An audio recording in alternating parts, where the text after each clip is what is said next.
the situation. Okay. Okay. All right. Ethan, as soon as you tell me we're good to go.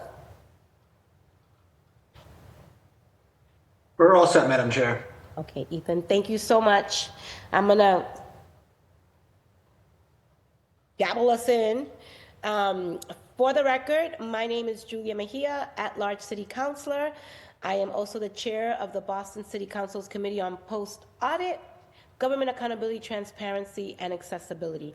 Today is March 27th, 2025, and it is exactly 2:04 p.m. in accordance with Chapter 2 of the Acts of 2023, modifying certain requirements of the open meeting law and revealing public bodies of certain requirements, including the requirement that public bodies conduct its meetings in a public place that is open and physically accessible to the public. The City Council will be conducting this hearing virtually via Zoom. This hearing is being recorded and it is also being live streamed at boston.gov/city-council-tv and broadcast on Xfinity Channel 8, RCN Channel 82, and Files Channel 964. Written comments may be sent to the committee email at ccc.gata@boston.gov and will be made part of the record and available to all counselors. Public testimony will also be taken at the end or throughout this hearing, depending on what and how things manifest. And individuals will be called in the order in which they have signed up and will have 2 minutes to testify. If you wish to sign up for public testimony and have not done so, please email Central Staff Liaison Shane Pack at shane.pack@boston.gov for the Zoom link, and your name will be added to the list. Today's hearing is on docket 0415, order for a hearing to audit the 2024 Annual Comprehensive Financial Report. This matter was sponsored by yours truly, Councilor Julia Mejia, and was referred to the committee on February the 5th, 2025. In the order of arrival, I am joined today by my colleagues, Councilor Ed Flynn, representing District 2, and at-large Councilor Erin Murphy. And we have letters of absence from both Councilor Breeden, District 9, and Councilor at-large President Louis Jen. So good afternoon, everyone. We're here following up on last week's hearing on the order for a hearing to audit the 2024 Annual Comprehensive Financial Report, or ACFR, as folks also know it by. As chair of the Post-Audit Committee, it is my responsibility to review this report. The ACFR is produced by the Auditing Department and includes independent oversight, which is key to maintaining accountability. Based on last week's hearings, we received great feedback that helping inform both council staff and our constituents. And I want to thank the panelists again for joining us. Y'all know I'm all about transparency, and that's why I hold these meetings out in the open. And your time and insights are really helping us better understand what you all do every day. So want to really do appreciate the administration for showing up. I don't believe that the administration today has a hard stop. Oh, you do? Yes, I think we have at 3 again. It's just the same conflict as last week. So hopefully, yes. Oh, I thought I was misreading this, and I was like, that was last week's script. So let me, okay, maybe I forgot the memo, but okay, y'all got a hard stop again. So with the time that we do have, we're going to wrap up any outstanding questions we have or conversations from last week, and then move on to some of the questions that we have about the capital budget. So that said, I'm going to do things just a little bit different. I believe we have public testimony, and so in the interest of just, because there are some public testimony that help provide some insight to some of the things that we'd like to unpack. So I'm going to ask if Greg I see that you're here. I'm going to start with you and have you start with your testimony. Okay. Thanks so much, Counselor. Okay. So I think your staffer has a presentation that I was giving. I think I was going to be on the expert panel after the folks came on. Okay, so sorry, because on my agenda, okay, so sorry, wait a minute, because on my agenda, it had administration panel, council, questions for the council, and public testimony. So maybe that might have been a typo, sorry. No need for alarm. I am going to, this is a do-over, Greg. I was just joking to see if you were really paying attention, and I'm glad that you were ready to go, but I was just joking. And I made a mistake. So that's not true. We're going to take you in the next panel. Okay, thanks so much. But stay tuned. I may bring you in because that's just what I've been known to do. So Ashley, I think in the interest of getting just right into some of the things that I'd like to just unpack, I'm curious if I'm going to have my colleagues go first. Well, actually, Ashley, if you could just provide us an overview of last week. We discussed the adopted budget versus the final budget, and based on my understanding, the final budget refers to the figures that have been adjusted at the end of the year to balance out the books. So to start off, I'd like to understand more about the actual budget, or in other words, the actual amount of revenue collected and the actual amount of money spent on expenditures. If you could just please walk us through those differences so that our audience can understand that. So I'm going to ask you to kind of help us flush that out. I'm just going to put some of these things out so that we can frame our conversation. I think that the last time we heard that there was 89 million deficit in public safety expenditures, but based on the actual budget, it appears there's actually 128 million deficit. So if you agree to that statement, is it more accurate? Can you just help us understand that discrepancy? And I also wanted to follow up on a question from last week too about the execution of courts. We heard that some expenditures refer to cases across all departments, but I was curious if there were any more granular breakdown of which departments are sort of responsible for the largest share of that expense. Like, I'd love to have a better understanding. And on the same thread of funding and public safety, I understand that there's about 11 million in the Law Enforcement Trust Fund. And can you please explain what the source of revenue is for that fund and where that money gets reinvested into?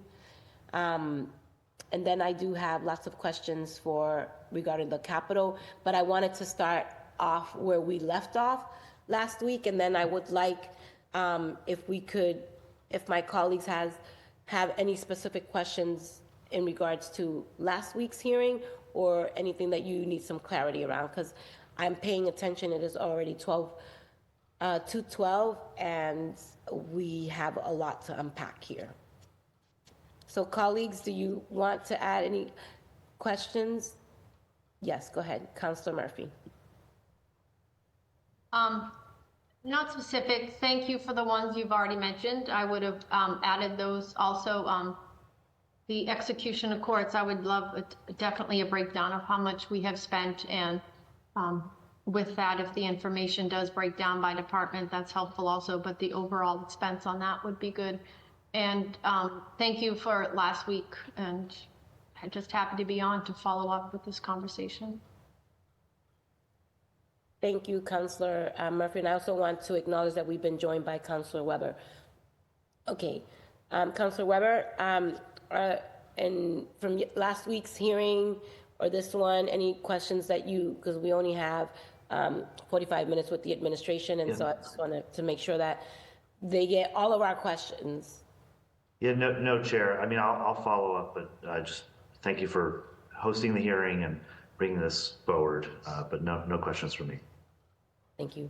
Okay, Ashley, so in the interest of time, because Councilor Flynn, I see you come off camera. You have any specific follow-up questions from last week? No, Madam Chair. Thank you for your leadership on this issue. I have no questions. Thank you, Madam Chair. Thank you. So, Chief, if you don't mind, kind of like digging into those questions, and then we're going to transition to the capital budget, that we also have questions for that. Sure. Thank you, Madam Chair and Councilors. Ashley Grofberger, Chief Financial Officer. I'm joined by Scott Finn, City Auditor, and Jim Williamson, our Budget Director. So, truthfully, we had prepared today to have a conversation about capital. So I can, we prepared a series of slides that just give an overview of capital. And I think, Madam Chair, you had a couple of very specific questions as it relates to the capital fund schedules that are included in the ACFR. So we oriented our preparation and materials today around those. But for everyone's reminder, I'm happy to pull up last week's presentation. Thank you, Chief. That was helpful to us, and I know that you came prepared for capital, but I think that there's some overflow from last week that we didn't really get into because we had this hard stop situation. So Sure. this is, so we appreciate your ability to be flexible. Thank you. Yep, no problem. We'll do our best. And I think some of the specificity of the questions, I think I jotted down, actual spending versus revenue, particularly overspending in public safety and execution of court. So we can certainly talk about that today. The specificity of like which departments within execution of courts, I don't think we were prepared with that today. Apologies. But we can certainly follow up with you and the committee on that. And then I think you mentioned specifically a law enforcement trust fund. I'm sorry if I got the wording wrong, but that's another one where, again, I don't think we're, unless Jim or Scott have the information at the tip of their tongues, maybe need to follow up with some specificity on that.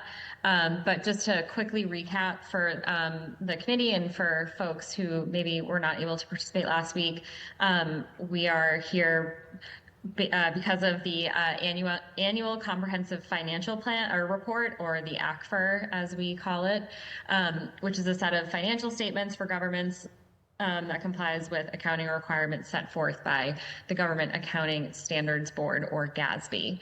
And our ACFR is a very dense document that contains a lot of financial information by the city, and it is prepared by the auditing department and independently reviewed and audited by an external auditor, in this case, KPMG. And how we use the ACFR, like I said, it provides us ourselves and also others, external folks, investors, et cetera, with a comprehensive overview of the city's financial condition, and contains a lot of information, provides kind of a general overview of the city, presents some basic financial statements, and then other data about the city that helps readers understand government activities.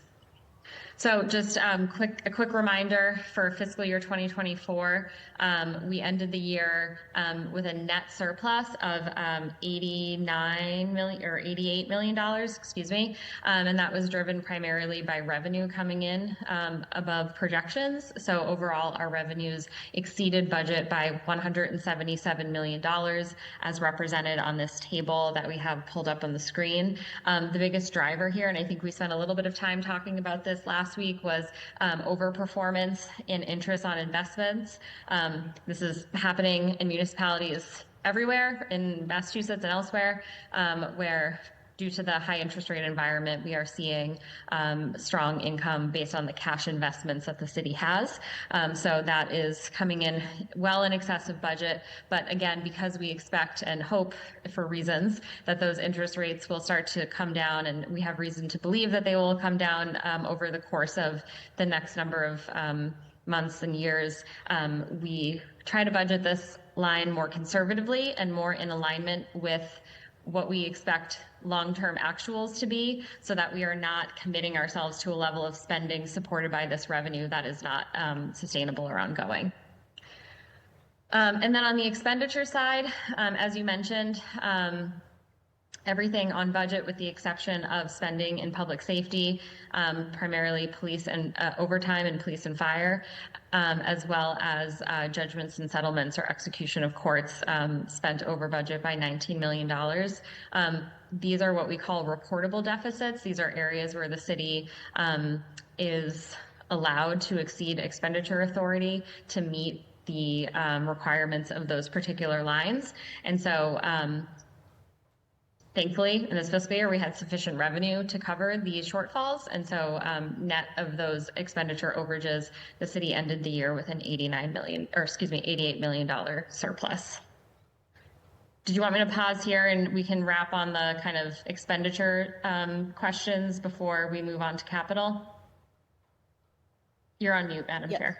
Just so that and I just want to make sure that I'm tracking this correctly, because I think the last time we heard that there was an 89 million deficit in public safety expenditures, but based on the actual budget, it appears there's 128 million deficit. Is that, is our math not mathing here? Which? In terms of the 89 million deficit in public safety expenditures. Yeah.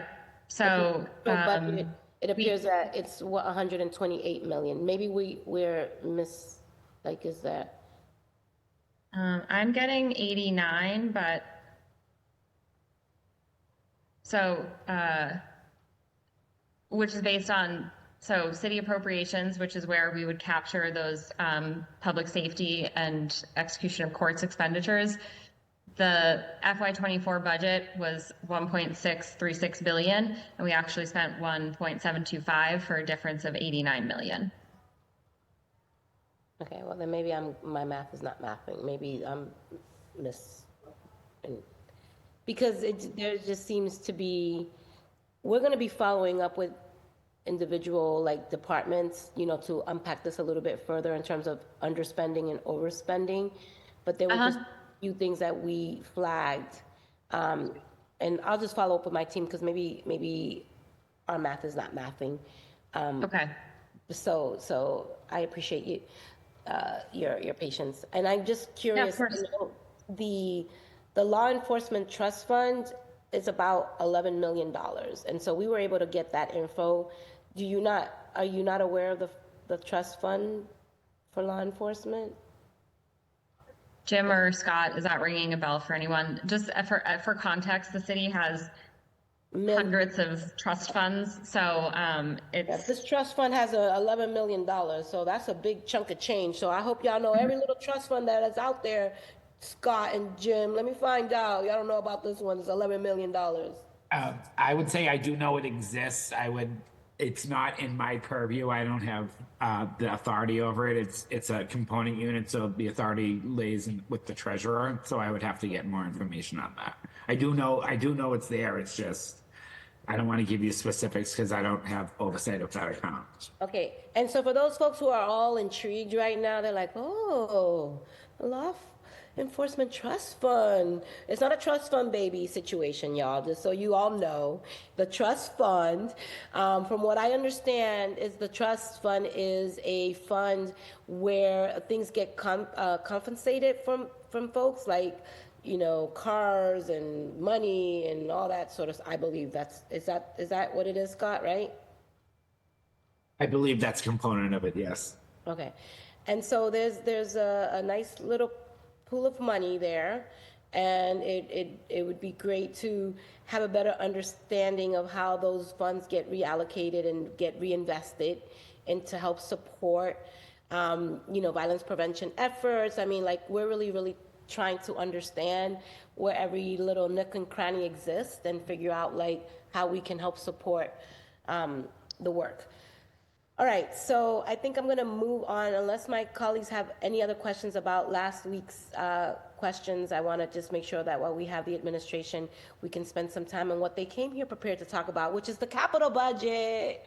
Okay, so I'm going to just put some of these things here for you all, and then I would love my colleagues, if they have any specific questions, I'd love to also open up the space for them.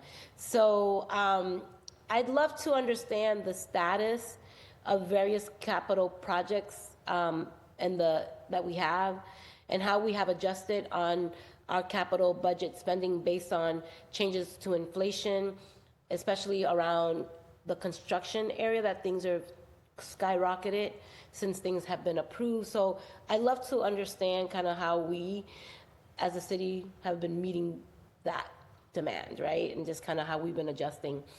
One capital project that I'm very curious about, as someone who's aiming to be as fiscally as responsible, and having an understanding specifically about White Stadium. And I'm just curious, what other sources and uses of those funds? Like, for example, we have a loan authorization for 50 million. And I'm just curious what sources of funding are being used for the additional costs that are now, that we're going to pay. Is the MSBA involved in this at all? I don't think so, but I'm just gonna ask, just for the record. Is this through the George White Fund? And how much of it is coming from private funds? It'd be helpful, and I know that we earmark some dollars through the capital budget, but it would just be great to have a understanding of where the dollars are coming from for that particular project. And I'm also curious about the RFP process. What is the difference when you're doing RFPs with capital projects? From what I understand, the way the city and the way that we do things, at least this is what I've been educated on, that it typically goes to the lowest bidder.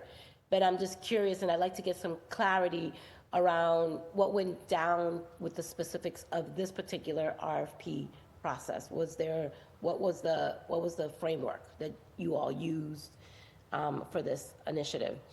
And are there other alternative proposals? I've heard from many people, and you all have too, is that there have been alternate proposals that have been presented that are far more cost effective, according to some folks, but there have been very little appetite to entertain them and to pursue something that is of lower cost to the redesign that does not include private partnerships. So I'm just curious, and this is an honest question that I'm looking for from an honest, dollars and cent standpoint.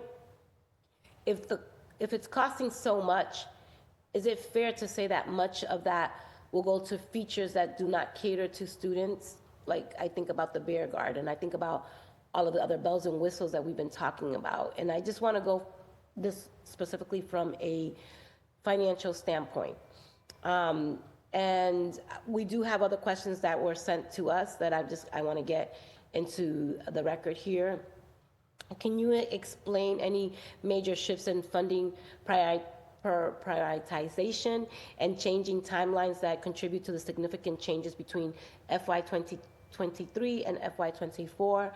Cash investments dropped from $304 million in FY 2023 to $164 million in FY 2024. Why this decrease anticipated as part of scheduled drawdowns for active projects? Warrants and accounts payable nearly doubled from $69.6 million to $127 million. Can you share the breakdown of these payables by project or by project category? Deferred inflows of resources increased from $11.2 million to $27.5 million. Could you please clarify where the additional revenue is coming from? Capital outlays, rose from $389.8 million in FY 2023 to $575 million in FY 2024. Is this reflective of the peak spending in the current capital cycle? Should we expect this level of spending to continue or taper off for FY 2025? Long-term and debt assurance decreased from $385.6 million to $285.8 million. Does this align with the strategy to balance borrowing over time funding sources? or is this reduction due to market conditions or shifts in project timelines? The restricted fund balance dropped from 227 million to 87 million. Does this reflect planned use of reserves or the large volume of projects in the pipeline, or are there other strategic factors at play? With the large shift in cash liabilities and fund balance, would you say that they're currently in the middle of an anticipated ramp-up phase for FY 2023/2027 with the capital plan, or are these numbers showing the expected peak in activity? I have some very specific White Stadium questions. Can you confirm the 87 million remains in the capital project funds balance as of June 30th, 2024? And I understand that all of it is restricted. What portion, if any, is actually available capital plans that may exceed the initial budget? We're also seeing now the city is planning to apply for MSBA funding, saying Madison Park needs a larger investment. But how are we making sure that we don't repeat this cycle? Community members are rightfully disappointed, as you know, first being promised something, then being told the money isn't there. How are we ensuring we'll actually have the funds to follow through on the commitments we make? With 127 million already owed in accounts payable, how is the administration sequencing new capital appropriations like White Stadium without crowding out existing obligations? And in FY 2024, the city spent 575 million on capital projects, but only raised 345.6 million in financing. With a net 190 million drawn down on savings, what guardrails exist to prevent overcommitting to projects like White Stadium when we know savings are running low? With a portion of the 285.8 million in new long-term debt or leasing financing used to fund the city's share of White Stadium, was any portion of it? And if so, how much? And is it counted in the 50 million already appropriated? Lastly, given the stadium deals includes a 25 million construction escrow and potential 45 million completion guaranteed from BUSP, how will the administration account for those on our balance sheets? I know I asked a lot, y'all, but I am confident that you got these questions in advance and you're going to be able to whiz through them all. And the ones that you don't, like we did today, we'll just have to pick it back up in third round. Yes, thank you. So, Counselor, we received some of those questions in advance. The very specific questions you've asked about White Stadium, we did not receive in advance, and I don't think this is the correct group to be talking about that project. We can speak about it as it relates to kind of capital spending in the last year, but I think some of your questions about the RFP process and so on are not what we came prepared to speak to today, nor are we the right group. So we can, happy to talk through what we've prepared. And again, you asked very specific questions about two of the schedules that appear in the ACFR. So I think that's what this group is capable of talking about today. So I will screen share and resume the presentation.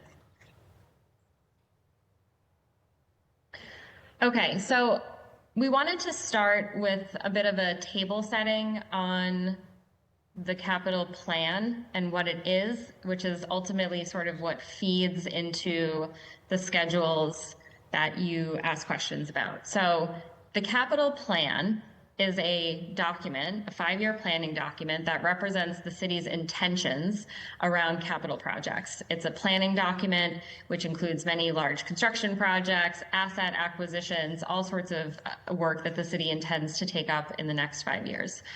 It is made up of individual projects with a expected expenditure associated with it, but it is not a budget in and of itself. The projected expenditures for each of the projects may be sufficient for it to advance in one particular phase, but as you know, we come every year and refresh the plan, and so what appears in the plan one year might need to be adjusted in the next year to reflect the expected expenditure for the next phase of the work. It could also be the same from year to year. It just depends on the timing of a particular project and what that amount looks like in the plan. But again, it is not a budget.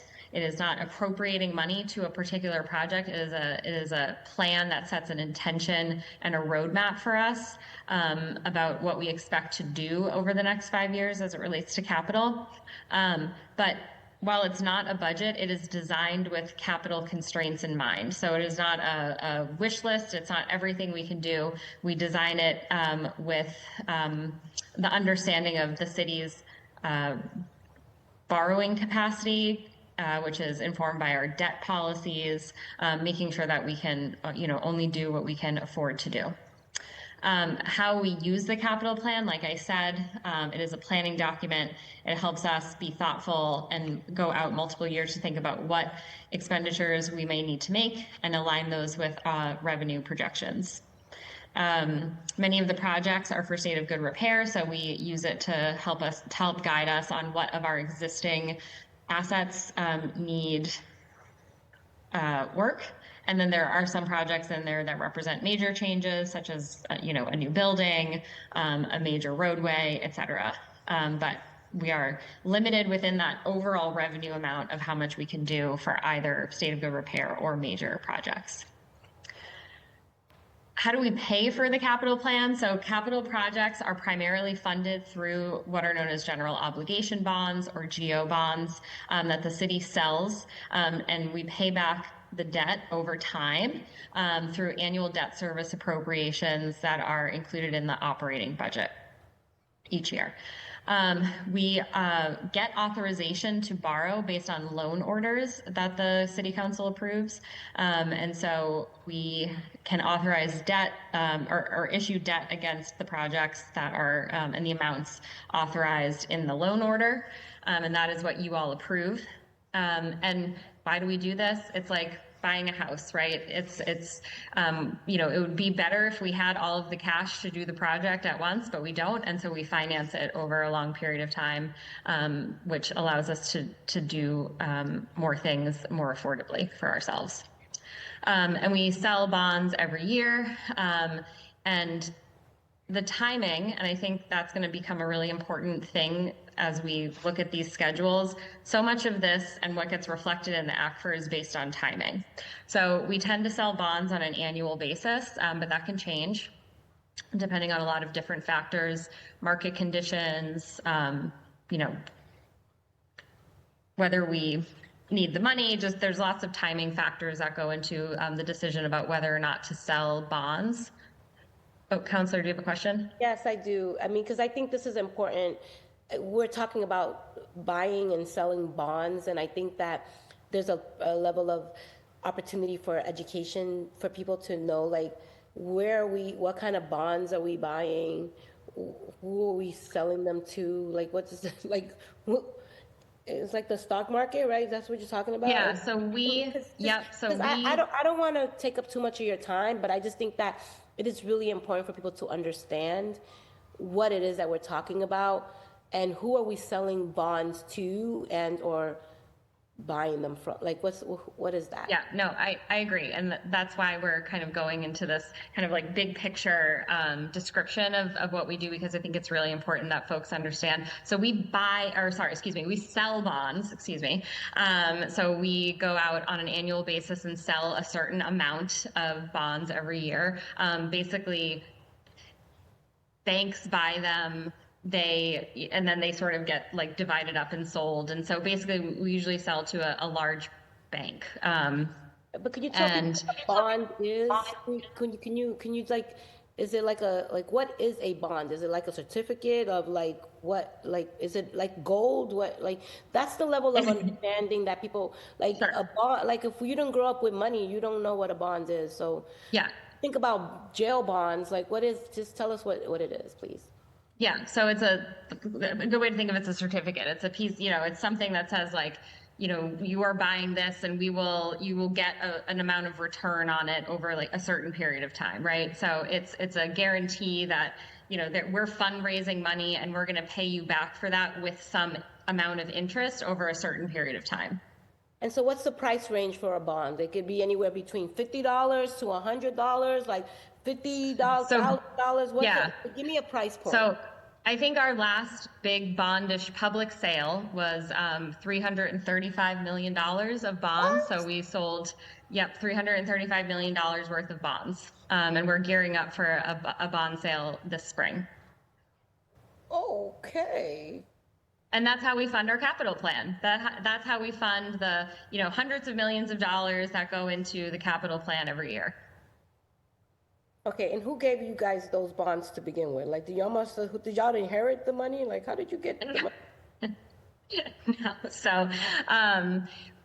So we have authorization, we're authorized to bond against our, basically, I don't know, guys, property tax, like basically the revenue of the city, right? There's a guarantee that we'll pay them back. And so like the Commonwealth and other institutions, we're authorized to issue debt to help pay for long-term capital expenditures.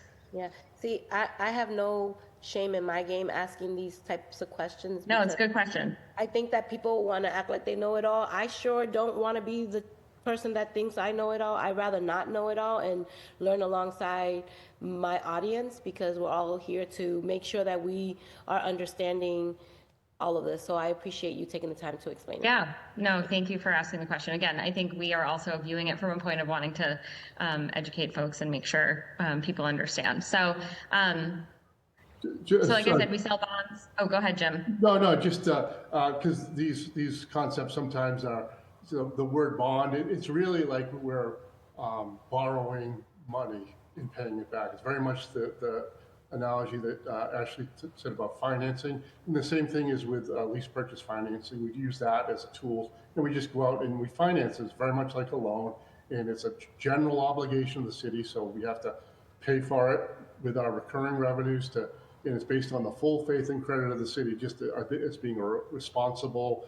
bill payer, that they have confidence in buying our giving us a loan, because we are good for it, that we'll pay it back. And that's probably a little bit of an oversimplification, but that's generally what it is. Yeah, and I appreciate you all doing that, because I know we only have 15 minutes left and we're going to have a second panel, but I think it's really important, at least for me as the chair of this committee, to help people understand things in the most basic, simple terms. I also think about what I'm hearing you say is like the credit report. Like if you have an 800 credit, you can get a whole damn house. And if you have a 400 credit, you might not even be able to rent an apartment, right? So it sounds like this bond and value is also like a credit report. Well, when you hear me say all the time that we have a AAA bond rating and it's really important that we maintain that, that's that 800 credit score, right? Like we are the best, highest rated on the scale. And so we get the best price for our bonds. That's great. Lowest cost of borrowing. So it's really important to maintain that, because if we lose that rating, we're viewed as more risky or what, and so people demand a higher kind of return for buying our debt. Thank you. Yeah, thank you. So just to pick up on that, so we sell bonds every year. Again, the timing of that can fluctuate. We try to do it on a somewhat regular, predictable basis. But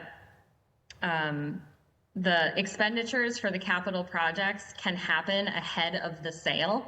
And so we can have spending on projects before we actually have issued the debt, but still it's only on project, it would only be spending on projects that have been authorized as part of the loan order.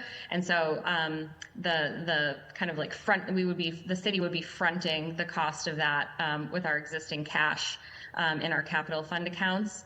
And then when we finally go out and sell bonds and we receive those proceeds, we sort of pay ourselves back for that. So a lot of the dynamics you see in the schedules and a lot of the changes from one year to the other are really reflective of that timing, and how we have, like I said, we are going out to do a bond sale in the spring. And so the financials next year are going to look very different once we actually do that bond sale and replenish the capital projects fund.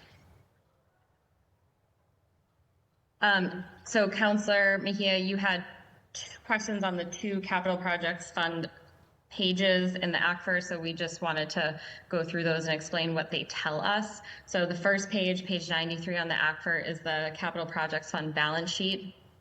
And just very basically, the balance sheet is a reflection of our net assets and liabilities as of June 30th, 2024. As you mentioned in your questions, the total fund balance of the capital projects fund is 87 million, and that is the net balance of 241.9 million in capital assets. So the value of the bond proceeds held by the city in the form of cash and investments and other receivables, offset by 127.4 million in liabilities, meaning outstanding invoices for construction projects that were done in fiscal 24 that were processed on or prior to June 30th, but paid after June 30th. And like I said, the balance will decrease or increase from year to year based on expenditures and timing of the bond sale. And then the last schedule on the capital projects fund is the statement of revenues. And this is what is also known as an income statement. And that summarizes the entity's revenues and expenditures, which viewed alongside the balance sheet help you understand the fiscal health of the fund. The revenues consist of intergovernmental revenues, which again is primarily from those general obligation bonds, as well as state and federal grants. And then the expenditures are consistent with capital expenditures that we just talked about, that are guided by the capital plan and authorized by the loan order. And just to wrap up here, so we've said, I think we said last week, we've said again, and you can see in the financials that there was $575 million of capital spending in fiscal 24. We've tried to pull out here what are the big projects, some of the kind of high spend projects in fiscal 2024. 26 Court Street had $49.5 million of spending, wrapping up the Carter School, $16 million, Renew Boston Trust, which is a clean energy project that we do with the Environment Department, spent $29 million. The Clarity Pool, many of you were there for that exciting ribbon cutting in August, 15.3.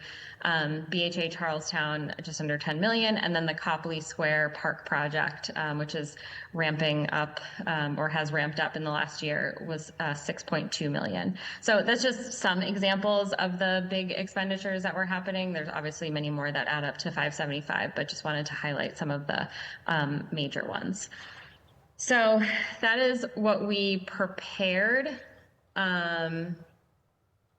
Happy to dig further into questions that you might have based. Well, I think because out of fairness to my colleagues, since I just, went through 20 pages of questions, I'm gonna ask my colleagues. I'm gonna share the mic.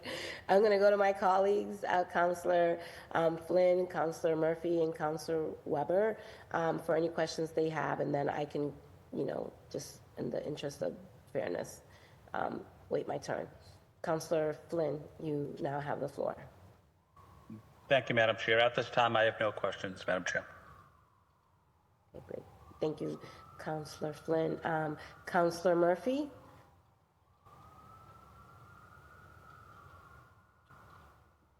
Okay. I'll come back to Councillor Murphy. Councillor Weber? Yeah, I'm here. I'm really just sort of here to learn, and I guess my question about the capital budget is, in terms of it goes back to stuff that Councillor Braden has raised over and over again. that, you know, we have projects that are on the capital budget, but then don't go anywhere, you know, over 10 years. I guess what kind of planning goes into that, and how does not executing on those projects impact our bond rating, for example, or Sure. So kind of on the second part of your question, well, maybe I'll take the first part first. So like I said, the plan is really just that. It is a plan. It's not, it is a roadmap. It's an intention that the city intends to work on these things over the time period. If, you know, there are choices that get made related to timing that are going to be based on a number of factors. First of all, we have to live within the revenue we have. And so if there are other projects that are happening that are consuming a large chunk of that revenue that wouldn't allow us to make progress on a different project, that, you know, that's a trade-off choice that the city needs to make. And sort of what are the things that are happening that are potentially crowding out other projects. I'm just speaking in generally here. But those are choices that have to get made. There are times where we can have a very clear plan of what we need to do, and then there could be a large emergency or some other kind of state of good repair project that shoots to the top and might have to crowd out other things and push things into a future year when we can get another year's worth of bond proceeds. So there's a lot of timing and trade-off considerations that go into actually executing on the plan. But like I said, the plan itself is just that. It is a plan, it is an intention, it's a roadmap for us to follow. As to whether action or no action on a particular project has an impact on our bond rating, that has not been my experience. Our experience is that bond rating agencies are more concerned with your ability to pay back bonds. Are you living within your means? Are you, issuing debt that you can afford? Are you paying it back? Are you financially solvent? So it has not been my experience that they have a particular opinion about, particular projects. If we let the city deteriorate, might they question our financial management and overall management practices? Yes. But they are less concerned with particular projects, in my experience. Okay, yeah, I mean, they look at our ability to pay back. And I'm sorry, I don't know if you addressed this, but in terms of like the difference between a AAA and maybe a B bond rating, can you sort of play out what the difference is if we're issuing a bond for, let's say, $100 million? I don't know, it could be $5. You choose whatever number you want, but in terms of the difference between, how much money we're actually saving because we do have this AAA bond rating. Yeah. That answer is going to fluctuate day to day, hour to hour, depending on the market conditions. But I can't speak with a ton of specificity. Like if you have this, it's this much more than that, but generally speaking, the lower your bond rating, the more you are going to pay over the life of the bond in terms of debt service, because investors are going to demand a higher return because you are viewed as a riskier, you're a riskier lender. Okay. Well, thank you very much. I mean, it's informative and something that I'm sure all the council members get asked. Issuer, not lender. Apologies. Yeah. Okay. But no, I appreciate it. Thank you very much, Councilor Mejia, or Chair. Sorry. Okay, I don't care about those Back things. to you. Okay. I'm just okay. So I'm curious. I am wondering if you could just. I want to just kind of hone in a little bit on a very specific project. It's Alston and Brighton. They have been asking for BC. For the BCYF center, and I'm going to give you another example. There was the Blackstone, even though there's a part of it that is the BCYF and there's a part of it that's the Boston Public Schools. I'm just curious and even Madison Park. like Madison Park has been on the docket now for the last 10 years. It just would help me better understand and how I can communicate to our constituents who have been waiting for things to happen. And it just seems like we've had a series of fits and starts with certain situations. So can you talk to us a little bit about how that impacts construction and inflation and how we, like in the situation of Madison Park, how our inability of getting it off the ground, what is the financial impact on that? Sure. So I'll just kind of at a high level say, for sure, issues around inflation, other, coming out of COVID, supply chain issues, labor challenges, et cetera, that all led to inflationary pressures have materialized in our capital projects, right? So it is no surprise that some of our projects are coming in higher than we would have expected.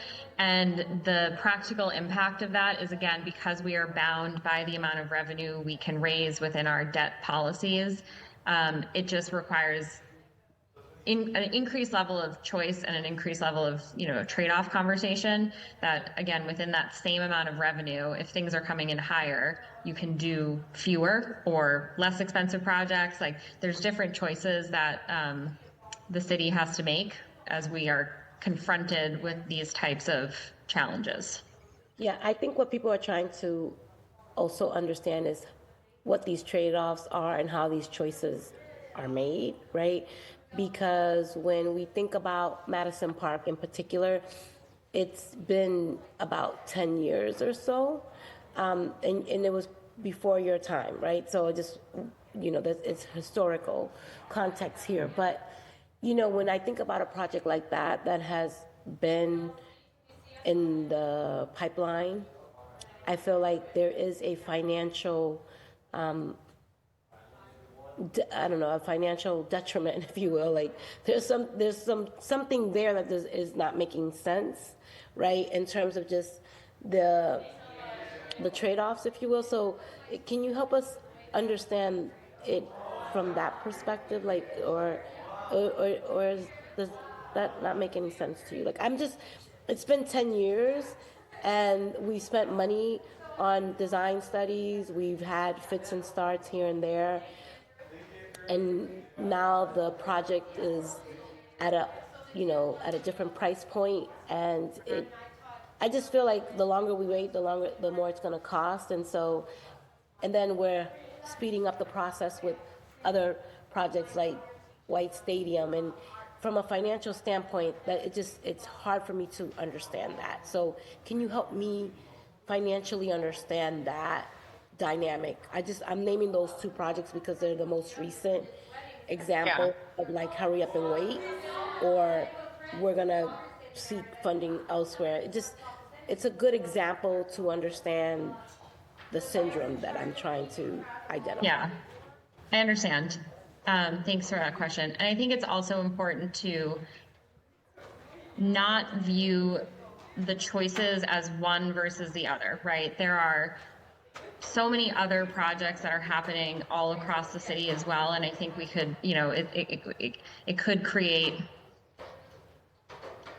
It wouldn't benefit us to just view them as either this one or that one, right? Because it's very, very, very infrequently are choices that black and white and binary, right? Especially when you're dealing with a capital plan and a $2 billion worth of bond revenue anticipated over a 5-year period of time, right? There's a lot of choices embedded in there, so it's not always just one versus the other. I will say, just as you mentioned, I think the Madison Park discussion precedes me, certainly, and I can tell you from when I started in this role and this project, my experience with this project is that in order to move forward with it and make sure that we are delivering on the commitment we made, the path to partner with the MSBA is the one that made sense. To allow for it to move forward. And, I think we're very hopeful that will bear out. But just in, the last couple of years, as we've been grappling with this, as well as the many other needs that are exist across the city for parks, roads, bridges, just like basic state of good repair stuff, it was the choice that we felt was the most financially viable to actually move forward. Okay. I know it's 2 minutes left of our time together, and I want to be super mindful of making sure that you get to where you need to be on time. I am going to say that I think, and this is something that an hour, given that it's a very, it's like trying to crack the Da Vinci Code right here, right? It's like there's just so many different layers to the budget. And for me, if I don't understand that, I know for a fact that the people that follow us don't understand it either. And because it's, we're heading into budget season, we really want to make sure that we're understanding the language that we're using, that we understand what's coming in and what's going out, and also how the city's making difficult financial decisions, right? And I think that there's some things that we have, there's going to be some follow-ups. Our team will, I'm still curious about the law enforcement fund. I also would like to do an audit of all of our trust funds, because I think people think about trust funds and we see how much they grow, and some of them, and I hear that some funds only have $20 in them. Like, there's some funds that have millions of dollars, right? So I just think that it's a good conversation to have, because the Neighborhoods Jobs Trust Fund and the housing fund, those dollars come from linkage, right? They come from development. Now, the George White Fund, I don't know where that money came from.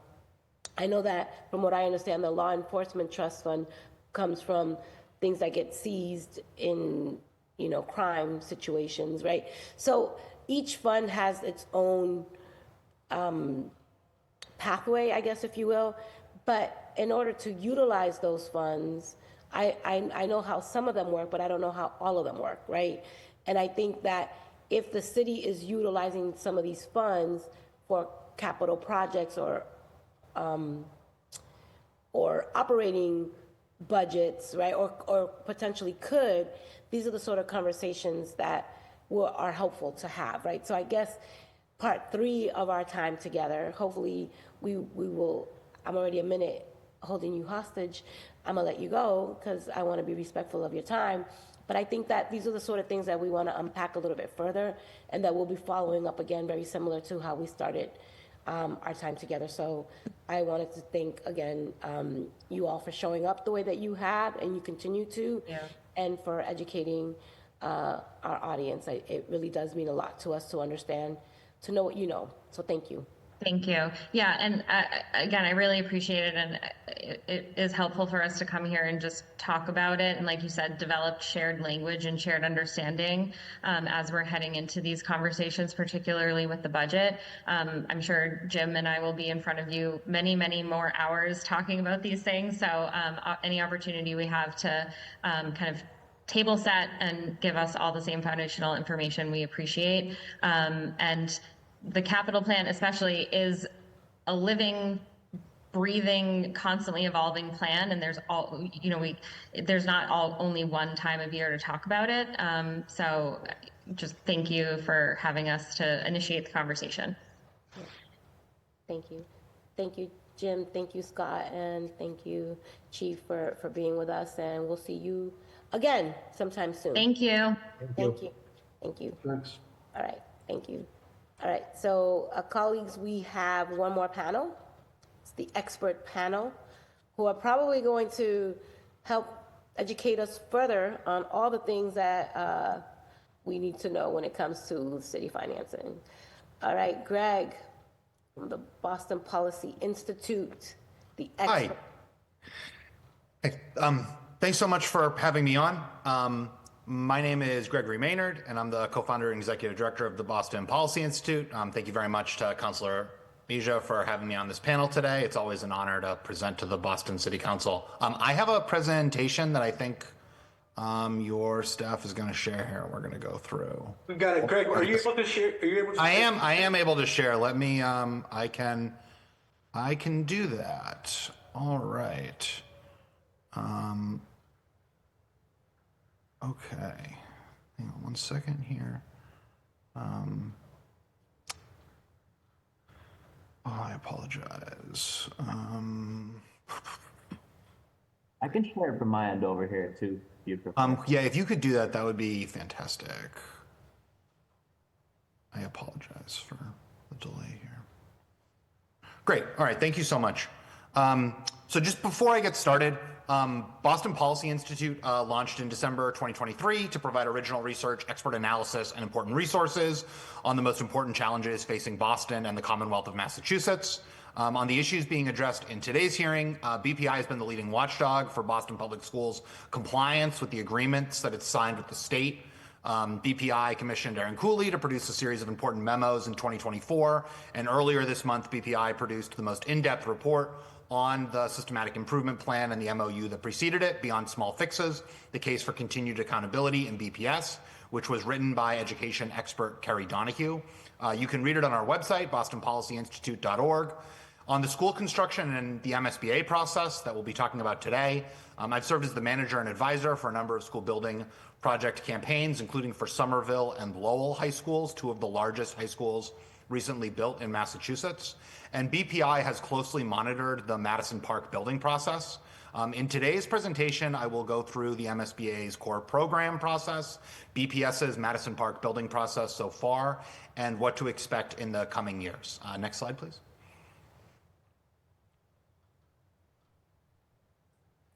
So the MSBA was created in order to help cities and towns build school buildings, and its practices and processes are the result of lessons learned from a lot of mistakes made by other local leaders. As you will see, the MSBA's process is pretty inflexible and requires that the communities that enter into it produce an enormous amount of data that is available for public view.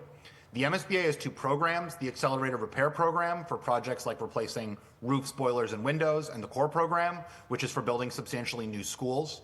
Buildings that get funded from ARP cannot be used for non-educational purposes for 20 years, and Core Program, buildings that are funded by Core Program, cannot be used for non-educational purposes for 50 years. So these decisions by the school committee and the city council play a major role in discussions about school closures.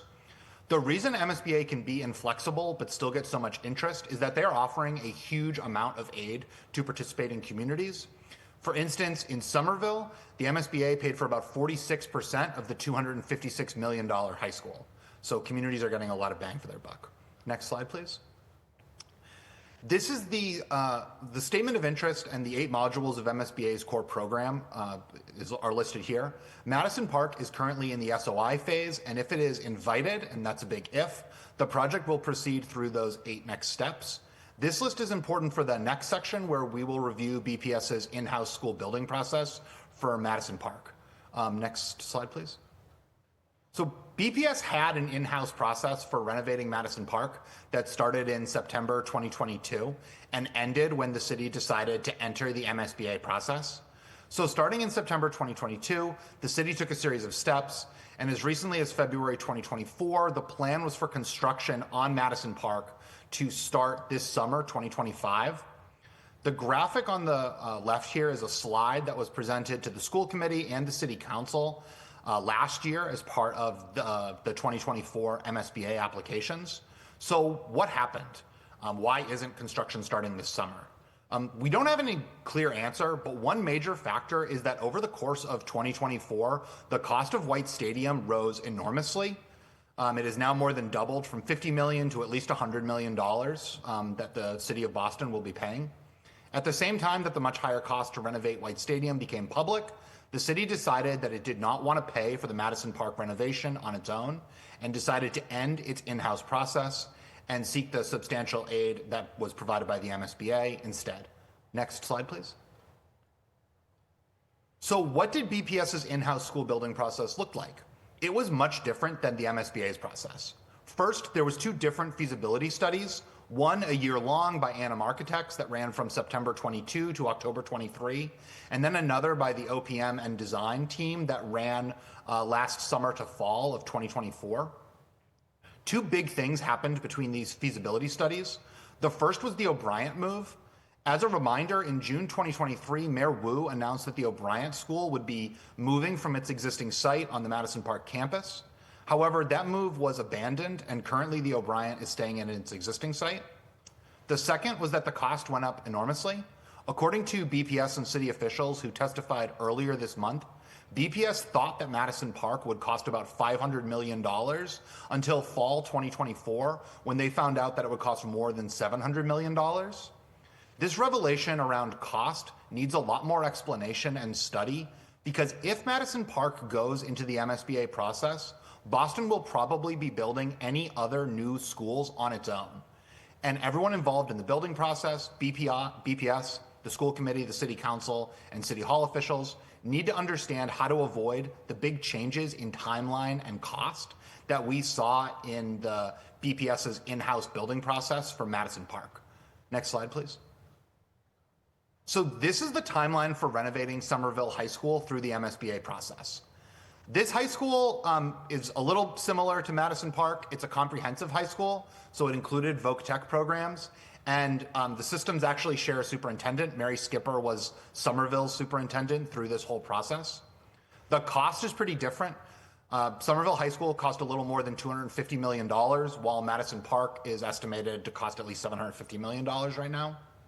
Somerville had a pretty ideal MSBA process.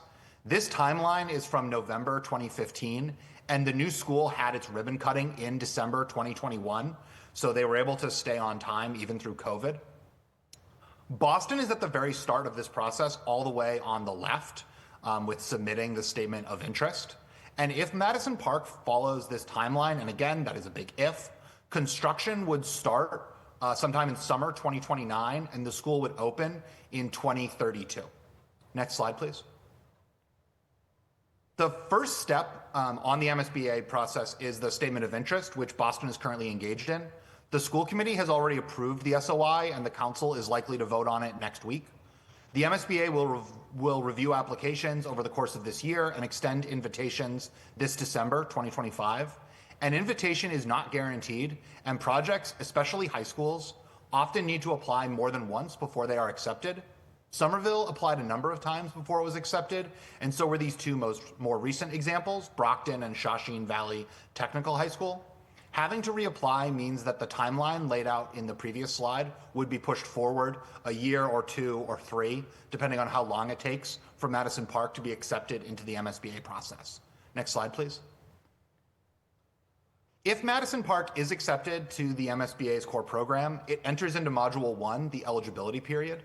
As you can see on the right, schools invited to the core program in December enter in a staggered schedule, with a handful of schools starting their eligibility period at the start of each month. On the right is a list of to-dos BPS would need to complete during Madison Park's eligibility period. Next slide, please.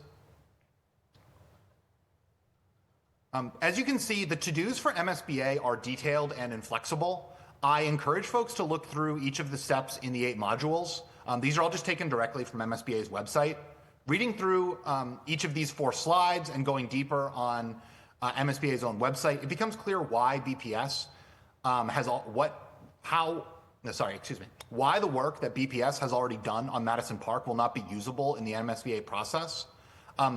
MSBA is not providing a set of suggestions. It's a set of railroad tracks intended to ensure that schools run a transparent and fiscally responsible process. So you can go through to the next couple of slides here. These are all available on BPI's Substack, bostonpolicyinstitute.substack.com. And thank you so much for inviting me to join the panel. And I look forward to answering any questions. So you can hear me now? Yep, I can hear you. Okay, great. Thank you, Greg, for this. We really do appreciate you taking the time to do PowerPoint presentations. For those who know me, know I don't really like them, but I think yours are easy to understand, and so I appreciate the easy user experience here. I'm going to ask my colleagues, Counselor Murphy and Counselor Weber, to start off with some questions, and then I have some of my own. But Counselor Murphy, if you are with us and have any specific questions for Greg regarding the Madison Park project.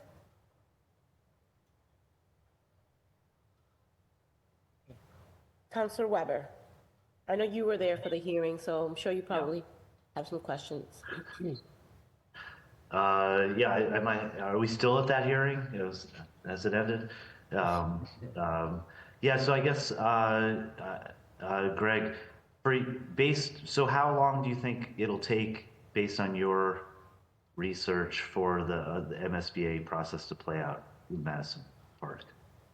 So we just don't know. Like I guess the important thing to understand here is just that it's not like a guaranteed progress. Like not all the high schools that apply every year are accepted, and the MSBA has like an equation they use to kind of figure out how these things go, and a big chunk of that is they only have a limited amount of money to spend, and so the more expensive that high schools are, the more the more that makes it complicated to be accepted.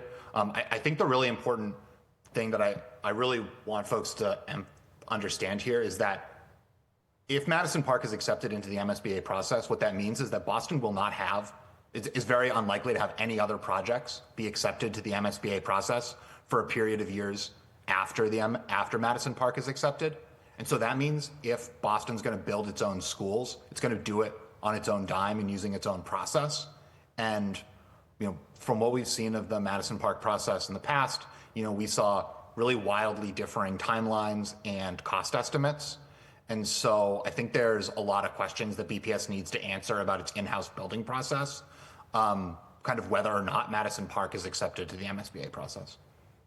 Okay, but I guess I'm trying to remember the last report you wrote, but I feel like maybe it was on the tax policy, just in terms of like fiscal responsibility and spending within our means. I mean, I feel like that's sort of a general principle, that it seems to me, it just seems like, it's hard to reconcile that sort of foundation with opposing. I mean, maybe you're not opposing, but isn't this the fiscally responsible thing to do, where we pay into the system, and this is obviously an enormous expense. I guess what's your comment on that?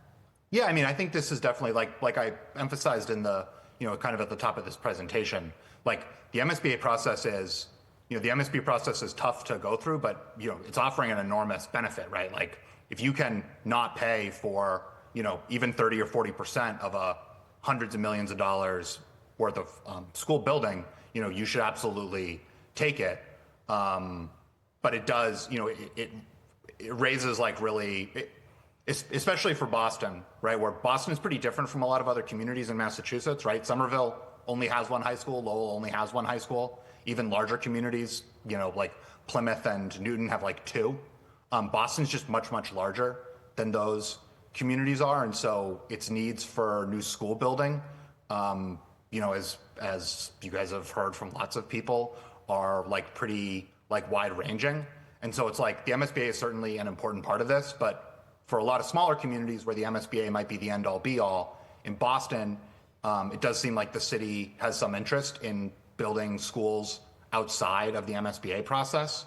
And so I think understanding the MSBA process is then really important for you guys to figure out if the city's doing a good job when it's doing those non-MSBA projects. Yeah, do you know, I mean, my son goes to the Boston Arts Academy, which is a great new building. The Quincy, where those funds came from, I should know. So the Josiah Quincy is an MSBA project. So under this administration, Boston's begun applying for MSBA projects. Again, Boston has a handful in the pipeline, and it submitted projects in 23 that were accepted and 24 that were accepted. The difference between the projects that have been submitted under the Wu administration have been accepted in Madison Park, is that those are elementary schools. So they're relatively simple and much less expensive. Madison Park is just like a very expensive high school. we saw estimates of, more than $700 million for, from these previous feasibility studies. And if we're talking about something that won't break ground for 4 years, the cost grew, it's about 3x what Somerville cost 10 years ago. So, you could see more orders of magnitude, it being orders of magnitude more expensive. Does MSBA funding just set a cap, or if the cost goes up, will the funding go up?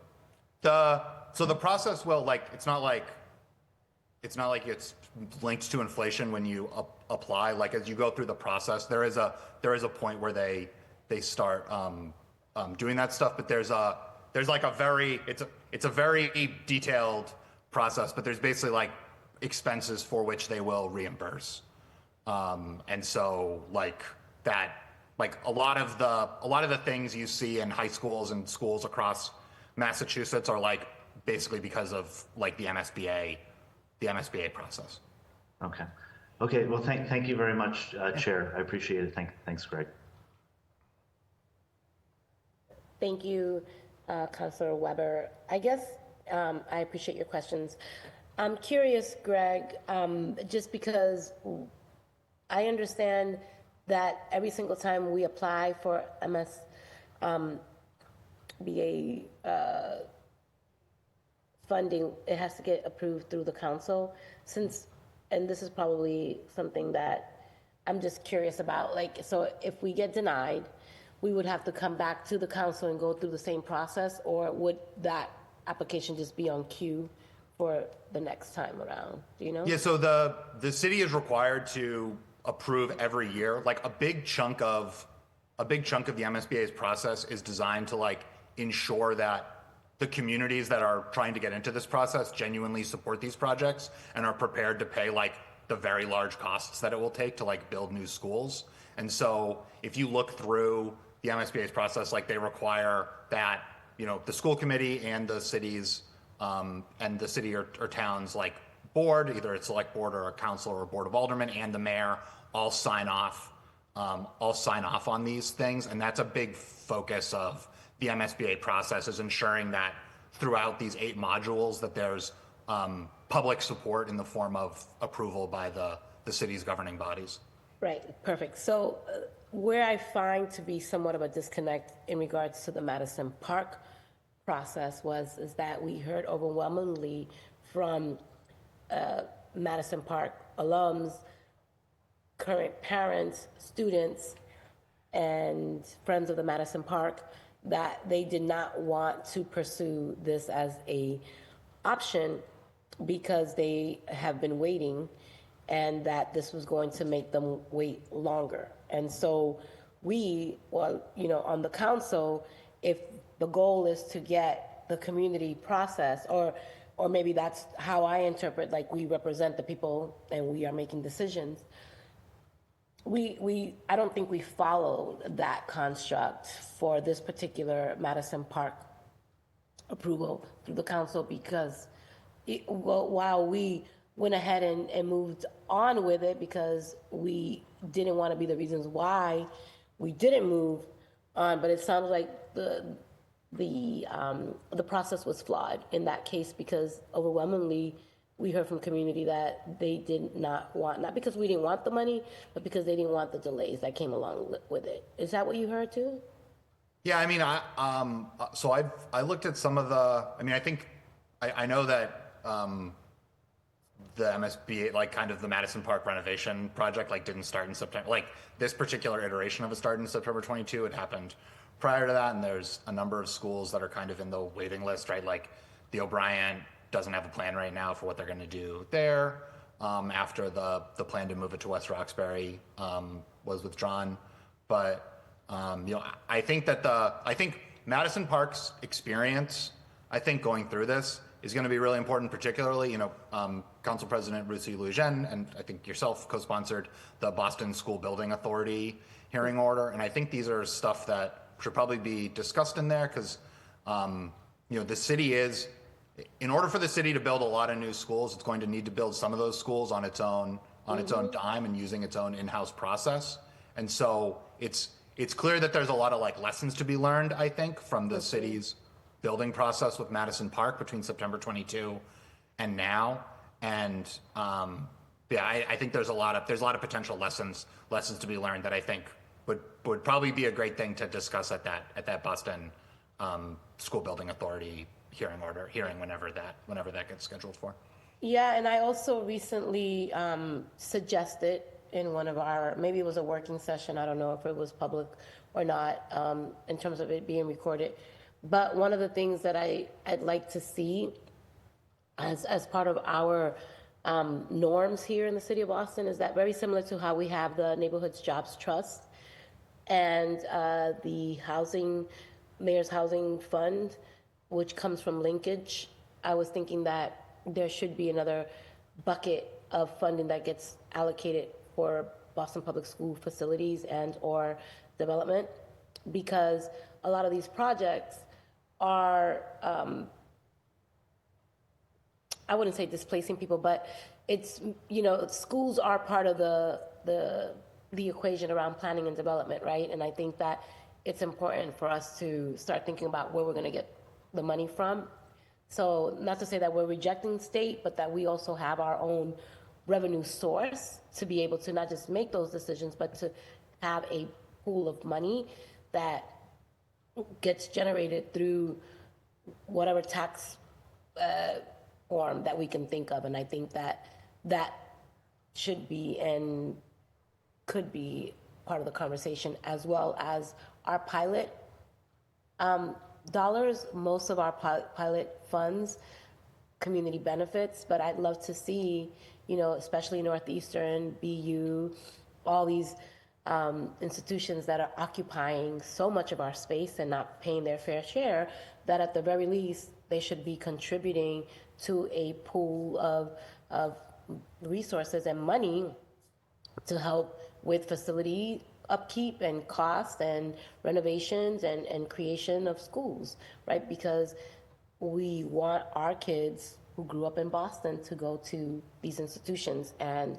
they can play a role in that. So those are the sort of things that, I'm going to be pushing for as we continue to develop this authority, but to also develop the pathway so that we can have our own agency around the finances of our school facilities. I think, I'm not sure if other cities are doing that. I'm sure that you guys are like the Policy Institute. You probably know this probably can't be done, or it's being done somewhere else. I don't know what you think, but I'd be curious, given your level of, interest in this area, what, how that lands for you. Yeah, so there are other cities have successfully executed large school building programs, right? Like Washington D.C. saw a really successful school building program, and so has New York City, and so there are models from other places across the country that that Boston can look to. I think a really important part of it is, having the commitment to do a long-term master's facility plan, right? Boston doesn't have a great record of being able to do that, right? The Build BPS effort back in 2017 was withdrawn. The current long-term facilities plan that Mayor Wu and her administration have submitted to DESE, DESE doesn't think, meets the obligation under the SIP agreement. And so, it's building new schools and closing old ones is a very politically fraught issue, and I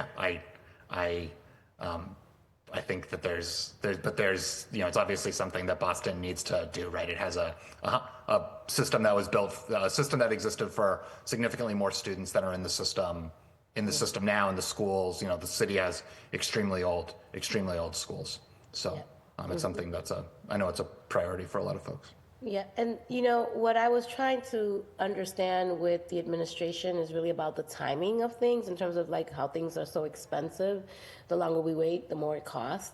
And I'm just curious, and you could tell me if this is true or not, but I'm under the impression that the MSBA only reimburses for eligible costs per se, right?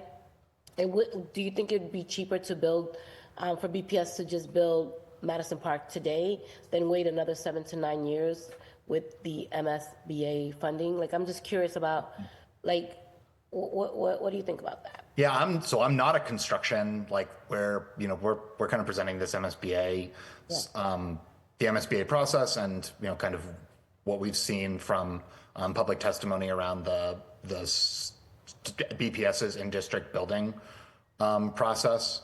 There is schools that are built with MSBA reflect the choices that the MSBA has made, right? Like you're generally not going for things that are not eligible to be reimbursed for. And so, that's certainly a factor. But I can't I couldn't speak more to it than that. No, I appreciate that. And, I'm just curious because they're saying they're going to delay. If they've already kind of started the process, and I wish the administration was here to answer it, but is there any reason why you don't think they can just begin construction?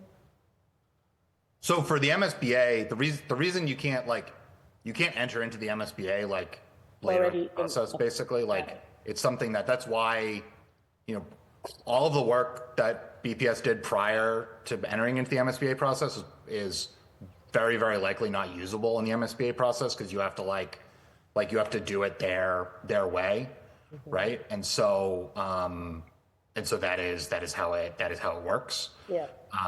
And yeah, so you're going to have but you do have this there's a big reimbursement, right? You can get, between, 30 and 50% of the cost reimbursed. So there is a large pot of money at the end of the process. Okay. And so, I am asking you questions that you probably that's beyond my pay rate here, and I'm not part of the council or the administration, but since I have you here and you provide so much rich information to at least my followers, and we really do appreciate everything that you share. I'm just curious, and I know this is going to sound crazy, but I'm going to say it anyways. Remember when we stopped the O'Brien from moving to West Roxbury? We have that whole complex there. If it's a matter of space, what would it look like to have Madison Park just if they were why not transfer okay, so move Madison Park, which will become more of a regional voc tech, not an exam school. They have more ground there. The only thing that I think it's far away from the hospitals and all that. So actually, let me just not say that. Let's just keep Madison Park. Okay, rewind. As I started speaking, I started realizing that it may not be a good idea. So let me just scratch that. But there is an opportunity for us to look at other opportunities within the West Roxbury complex because that place is huge. We're having a housing crisis. This is the sort of thing that I'm always trying to figure out. How is the city really planning when we have empty buildings sitting there waiting for something to happen to them? And I think Madison Park is such a great example of that. It has been waiting for something to happen to it. And it's been almost 10 plus years. And at some point, the city is going to have to give. And I'm just curious from your perspective, do you think it makes is it more financially sane to partner up with the MSBA, or do you think it would be fiscally irresponsible for us to just keep plowing ahead? How? Yeah, I mean, I think you're kind of making a good case for why the city needs a much clearer long-term facilities plan than it has, right? There's 119 school buildings, and the district has said that they're going to close 17% of them, right? They're not clear on which of those 119 are included in that 17% that are closing. But, to your point, the district controls an awful lot of real estate, and there's a need for a lot of new buildings. And I think it just kind of underscores how important it is to have create a real master's facilities plan and then really, pursue that plan. Yeah. No, thank you for that. So I'm not one to keep people on for the sake of keeping them on, and I'm not sure if we have other folks signed up for public testimony, but Greg, I just want to say thank you for your leadership in this space. I think that the questions that you raise in your newsletters the questions and the heat that you bring to the council. You know, I think it keeps us on our toes, you know, at most, and it also helps us make sure that we're holding ourselves accountable to processes, protocols, and procedures and things that are like, duh, why isn't anyone thinking about that? So I just want to say thank you for being a voice of accountability and stepping up the way that you always do, and for being a thought partner. Thank you so much, Counselor. I really appreciate it. I'm happy to do it. Thanks so much for having me today. Yeah, thank you. So I'm curious if no other questions, or if we don't have anyone sign up for public testimony. Ethan? Hi, Madam Chair. We don't have anyone signed up for public We testimony. don't have anyone sign up for public testimony. How dare they, Ethan? No, sorry. I think I think it's important for us to try to get things as much as we can on the record, and so I really do appreciate everyone showing up and doing just that, including my colleagues. And I'm going to end this hearing is adjourned. Thank you.